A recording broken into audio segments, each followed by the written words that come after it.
Orang tua ini membawa sekarung uang ke bank untuk menyetor uang. Setelah melihat pegawai itu melihat banyak uang receh, wajahnya penuh dengan kebencian. Tunggu sebentar.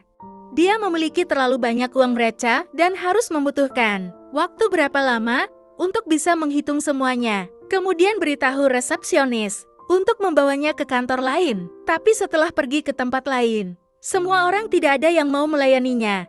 Tapi laki-laki ini sama sekali tidak membencinya. Sebaliknya dengan sabar dia membantu merapikan uangnya. Akhirnya, ia telah merapikan semua uangnya yang berjumlah 7.000 yen. Jadi ia memberinya saran, jika uangnya disimpan, bunganya tidak banyak. Tetapi jika Tuan menaruhnya di bank, Tuan dapat menghasilkan banyak uang.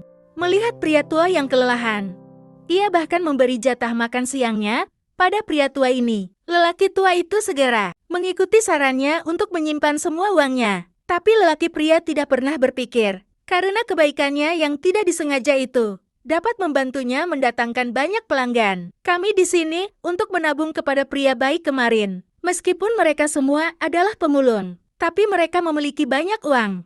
Akan tetapi, mereka masih merendahkan para pemulung itu. Jadi salah satu dari mereka memberitahu manajer, selama rapat, Tilu telah mengubah bank menjadi kampung ngungsi. Bahkan bayinya tidak enak dan dapat merusak para citra bank.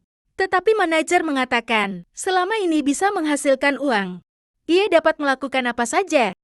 Akan tetapi, wanita ini telah mengambil kesempatan. Ia berperan seolah-olah dapat menangani semuanya. Malam itu ia bahkan mengambil hati manajer untuk mendapatkan posisi terbaik. Keesokan paginya, manajer datang menemui pria baik itu. Akan tetapi ia berpura-pura memujinya untuk menurunkan posisinya. Ia memberinya posisi kepala lapangan. Sebenarnya dia mengirimnya untuk menjadi penagih hutang. Tilu mengira dia telah dipromosikan dan terus berterima kasih kepada manajer. Jangan khawatir tentang semuanya. Saya yakin saya tidak akan mengecewakan harapan Anda. Tetapi seperti yang diketahui semua orang, ia baru saja masuk ke dalam jebakannya. Sekarang wanita ini yang menagani orang-orang pemulung. Meskipun bau, ia tetap berusaha melakukan yang terbaik agar mendapatkan posisi terbaik. Tak lama kemudian, Tilu pergi menagih hutang. Ternyata itu sama sekali bukan hal yang baik. Ia dapat menemukan banyak masalah ketika terjun ke lapangan. Ketika Tilu kembali, manajer tidak banyak mendengarkan. Ia hanya ingin melihat hasil tanpa mendengarkan alasannya. Dia bahkan mengkritik Tilu. Sebagai hukuman, gaji bulan ini dipotong.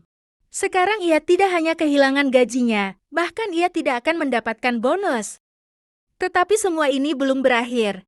Perusahaan sedang mempersiapkan evaluasi karyawan yang sangat baik. Baru-baru ini, saat di jalan, ia bertemu dengan wanita licik ini. Meskipun terlihat ramah di luar, tapi busuk di dalam. Tilu masih tidak mengerti apa yang sedang terjadi.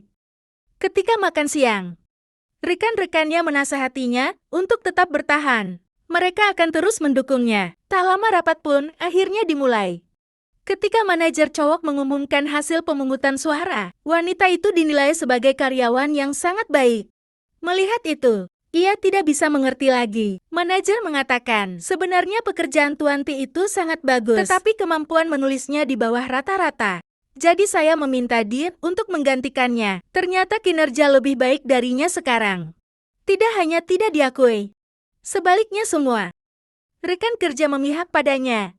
Dia memberitahu istrinya tentang masalahnya.